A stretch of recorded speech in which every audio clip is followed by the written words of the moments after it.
Madame, Monsieur, bonsoir et merci de nous rejoindre pour cette nouvelle édition à la une de l'actualité. Au moins 56 morts et 600 blessés. Le bilan des violences au Soudan ne cesse de grimper au fur et à mesure que les forces de l'armée et les forces de soutien rapide continuent de s'affronter, notamment à Khartoum. Quelles conséquences sur la région? Éclairage à suivre.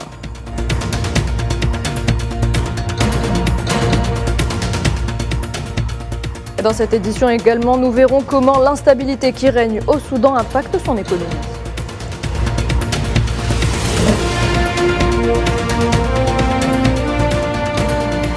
Le président algérien Abdelmadjid Tebboune préside une réunion du Conseil des ministres consacrée entre autres à la révision de la pension de retraite, à des exposés concernant plusieurs secteurs et à la réalisation de la ville médiatique.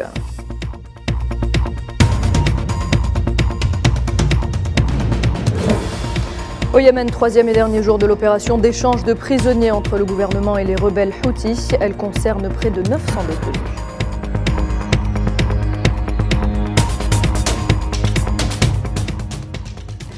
Bienvenue à toutes et à tous. Si vous nous rejoignez, la situation au Soudan reste tendue. Aujourd'hui également, au second jour des affrontements entre armées et paramilitaires.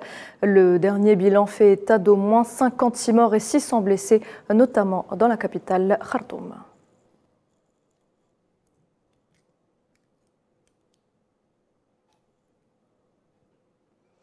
Et parmi les victimes, on compte 3 humanitaires du programme alimentaire mondial. Les victimes ont perdu la vie hier samedi en accomplissant leur travail au nord Darfour, dans l'ouest du pays, près du Tchad.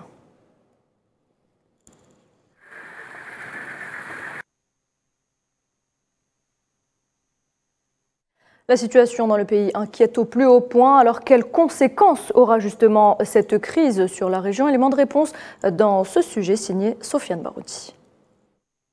La situation au Soudan continue de s'aggraver. Des combats acharnés opposent des unités de l'armée soudanaise commandées par le général Abdel Fattah al-Burhan aux forces paramilitaires de soutien rapide du général Hamidati. La situation dans la capitale Khartoum est particulièrement difficile. Les centres de commandement et autres bâtiments stratégiques ont été pris d'assaut et sont au cœur de durs combats pour le contrôle des centres névralgiques de la ville. Des scènes spectaculaires d'utilisation d'avions de chasse et de chars d'assaut témoignent de l'intensité de la confrontation en cours dans plusieurs espaces. Certains observateurs expriment la crainte de l'évolution de la situation vers une guérilla urbaine de haute intensité dans les quartiers centraux de la capitale. D'autres régions, au nord et à l'ouest du pays, sont également le théâtre d'intenses combats pour le contrôle d'infrastructures critiques. Le chef des FSR a clairement affiché que l'objectif de l'opération lancée était l'abdication du patron du Conseil de souveraineté, le général al-Burhan. Pour sa part, l'armée soudanaise a ordonné la dissolution des forces de soutien rapide, qualifiées de milices rebelles. Les accusations fusent dans tous les sens, et il est encore difficile de démêler les contours de ce qui est qualifié par certains observateurs de guerre totale. Les appels au calme et à la raison se multiplient à l'intérieur du pays, et des voix s'élèvent pour appeler à cesser les hostilités et à hâter le processus de dialogue. À ce propos, le président de la Commission de l'Union africaine, le Tchadien Moussa Faki Mahamat, a appelé au calme, au dialogue et à un cessez-le-feu immédiat, ainsi qu'à la protection des civils et à la restauration de la paix au Soudan. À ce propos, N'Djamena, qui partage une importante frontière avec le Soudan, a décidé de la boucler. En effet, la zone ouest, notamment la région du Darfour, où les combats font rage, comporte un réel risque et pourrait précipiter un embrasement de la région. La situation inquiète profondément les pays de la région. Pour rappel, un complexe processus de paix est toujours en cours en Éthiopie, à la frontière orientale.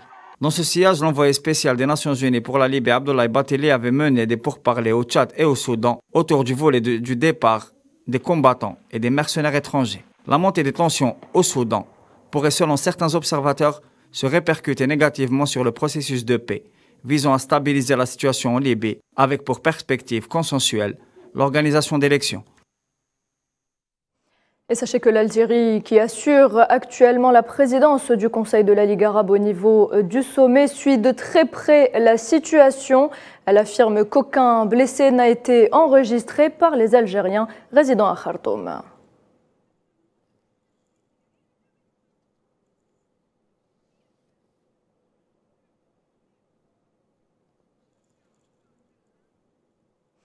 Plusieurs pays et organisations ont également fait part de leur inquiétude face à la situation au Soudan. Le Conseil de sécurité des Nations Unies s'est déclaré profondément préoccupé, pressant les parties rivales de cesser les hostilités. L'envoyé spécial des Nations Unies et chef de la mission onusienne au Soudan, Volker Perthes, a d'ailleurs condamné le recours aux armes entre les Soudanais, appelant à cesser les combats. Condamnation également de la Ligue des États arabes par la voix de son secrétaire général Ahmed Aboul Ghaït. Et puis l'organisation Pan-Arabe appelle de son côté les parties soudanaises à cesser immédiatement les hostilités. Idem pour le secrétariat du Conseil des pays du Golfe qui appelle également les Soudanais à faire prévaloir la voie de la sagesse et de la retenue. L'autorité intergouvernementale pour le développement, une institution regroupant 8 pays d'Afrique de l'Est, a elle aussi réagi à la vague de violence au Soudan, appelant les parties belligérantes à résoudre leurs différends par le dialogue. Et puis enfin, la Russie, la Tunisie ou encore la Turquie sont elles aussi se sont dites inquiètes et ont appelé les parties en conflit à cesser immédiatement les combats et à trouver des solutions à même d'apaiser les esprits pour un retour à la stabilité.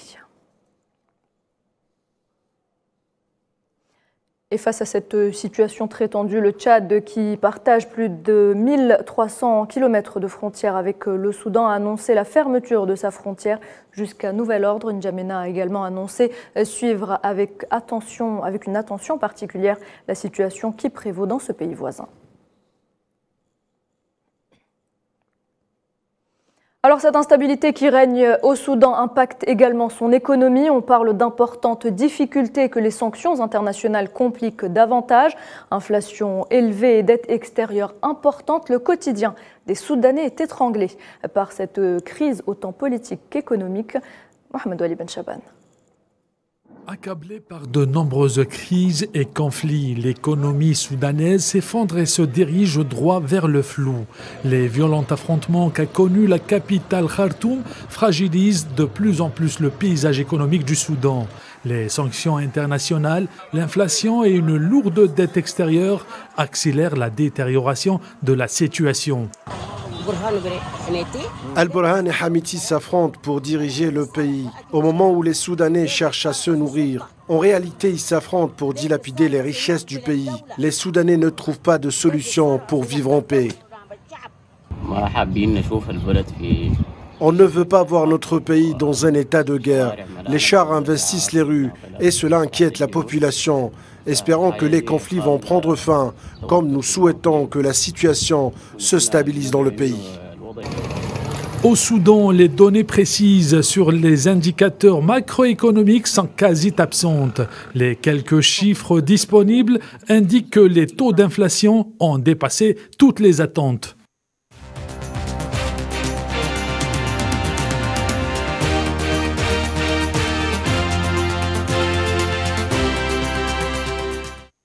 Face à ces indicateurs au rouge, le mouvement du commerce extérieur reste très faible, avec 13,6 milliards de dollars contre un volume d'exportation de 4 milliards et des importations de plus de 9 milliards de dollars. L'intensification de la crise économique aggrave également la crise alimentaire. Le Soudan, le pays agricole, importe plus de 90% de sa nourriture pour faire face au déficit alimentaire. L'actualité en Algérie marquée par cette réunion du Conseil des ministres présidée ce dimanche par le président Abdelmadjid Tebboune. À l'ordre du jour, la révision de la pension de retraite, des exposés conjoints entre secteurs ministériels sur la police de l'urbanisme, le dessalement de l'eau de mer, la réalisation de la ville médiatique, outre 2 exposés relatifs au sport dans les écoles primaires et les préparatifs du Hajj 2023.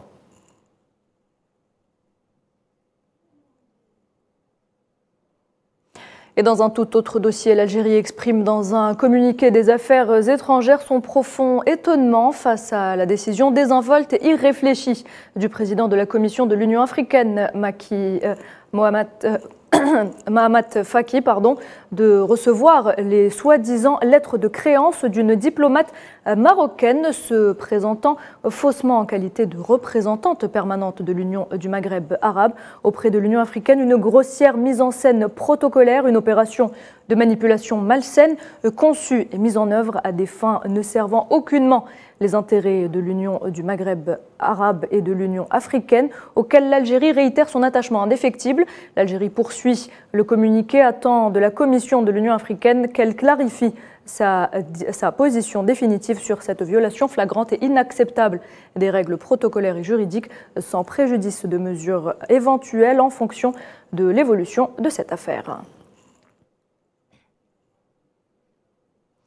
Au Proche-Orient, l'escalade de violence en Palestine se poursuit. Les forces de l'occupation sioniste ont arrêté hier soir 22 Palestiniens dans la ville sainte d'El-Quds occupée, parmi eux 3 enfants des frères, après la perquisition de leur maison familiale dans le village de Silwan, au sud de la mosquée Al-Aqsa.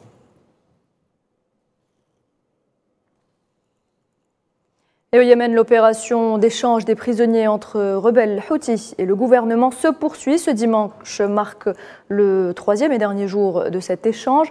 Et ils sont des centaines à avoir été libérés, près de 900 au total, conformément à un accord conclu début mars en Suisse entre les deux parties. Cette opération est la plus importante depuis la libération de plus de 1000 prisonniers. C'était en octobre 2020.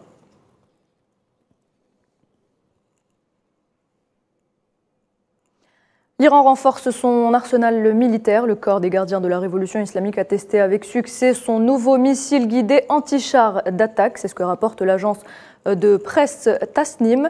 Le nouveau missile Sadid de 365 est un projectile anti-blindé d'une portée de 8 km capable de détruire différents véhicules militaires blindés.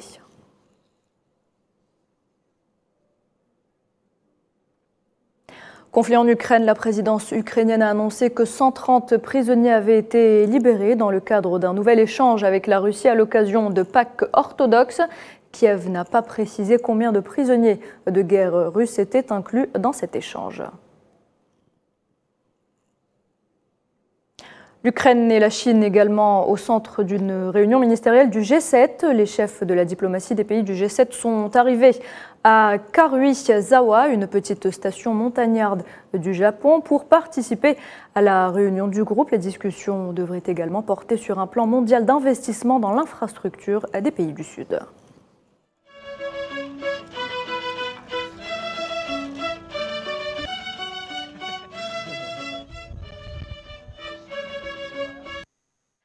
Et zoom à présent sur les traditions du mois sacré du Ramadan. Elles changent d'un pays à l'autre. Alors un petit tour d'horizon signé Safwan Ben Sabri. En Afrique, lors des fêtes religieuses, les enfants jouent un rôle central et durant le mois du Ramadan également. Dans chaque pays, les bambins accueillent à leur façon le mois sacré. Ils marquent souvent le début de la pratique religieuse telle que le jeûne pour la première fois ou encore la circoncision des garçons, le 27e jour du Ramadan, plus connu sous le nom de la nuit du destin. Bien que centrés sur les enfants, ces événements sont non seulement aussi familiaux mais surtout communautaires. Les enfants accueillent le Ramadan de façon différente d'un pays à l'autre, en décorant les rues avec des lanternes et des papiers colorés. Aux îles Comores, la préparation du mois sacré commence à partir de la moitié de celui qui le précède. Les enfants battent les tambours quelques jours avant l'arrivée du Ramadan et fredonnent des chants religieux dans l'ensemble des artères de la ville pour exhorter enfants et adultes à jeûner. En Afrique de l'Est, en revanche, c'est le soir du premier jour de Ramadan que les enfants et leurs familles se rendent sur la plage avec tambours et chants religieux, une procession qui accompagne également les nouveaux jeûneurs.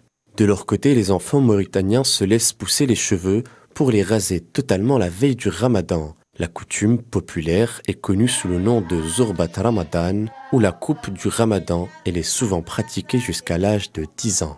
Tout autant de traditions qui rappellent que l'éducation religieuse passe par la transmission des valeurs éducatives communautaires, marquant ainsi son rôle primordial dans l'organisation sociale. Et du sport avant de clore cette édition avec un round-up autour de l'actualité sportive du week-end. Salah Faisal. Un week-end sportif mouvementé en tennis. Le Russe Andrei Rublev remporte la première finale de la saison sur terre battue et le premier titre de sa carrière dimanche après-midi face au Norvégien Holger Rune. La finale de Monte Carlo à 1000 points s'est jouée entre deux joueurs du top 10. Le numéro 6 mondial Andrei Rublev a battu Ron Holger, 9e au classement ATP en 2h33 après avoir concédé le premier set. Andrei Rublev a repris le dessus sur Holger Rune 5-7, 6-2, 7-5. En Italie, la star du football local, Ciro Immobile, a été impliqué dans un accident de voiture ce matin à Rome. Le capitaine de Lazio, âgé de 33 ans, était accompagné de ses filles. Un tramway est entré en collision avec la voiture du footballeur. Le numéro 19 traversait le pont Matteotti qui relie le quartier Flaminio au quartier Prati, près du Stadio Olimpico. Le site officiel du club a annoncé que Ciro Immobile a subi un traumatisme au niveau de la colonne vertébrale et une fracture composée de la 11e côte droite. En première ligue, la course pour le titre continue et le duel au sommet entre les Citizens et les Gunners ne perd pas un grain. Avant un quart de finale retour de Ligue des Champions, l'équipe de Pep Guardiola a réussi son match en première ligue face à Leicester City 3-1, un but de Stones et un doublé du luxueux Erling Haaland. Man City colle Arsenal d'Arteta qui a été tenu en échec par les Hammers de West Ham, 2 buts partout. Les Citizens sont désormais à la 2e position avec 70 points à 4 points du leader Arsenal. Et avec un match en retard, les coéquipiers de Mahrez affronteront les hommes d'Arteta dans un match potentiel et décisif le mercredi 26 avril au stade Al-Ittihad. En France, Kylian Mbappé est devenu le meilleur buteur de tous les temps du Paris Saint-Germain en Ligue 1. Mbappé a inscrit son 139e but lors de son 69e match de championnat et la victoire du PSG 3-1 face à Lens. Kylian Mbappé a dépassé le total d'Edison Cavani, 138 réalisations et devient le nouveau meilleur buteur de l'histoire du club parisien. Et on arrive à la fin de cette édition. Merci de l'avoir suivi. Très bonne soirée. À demain.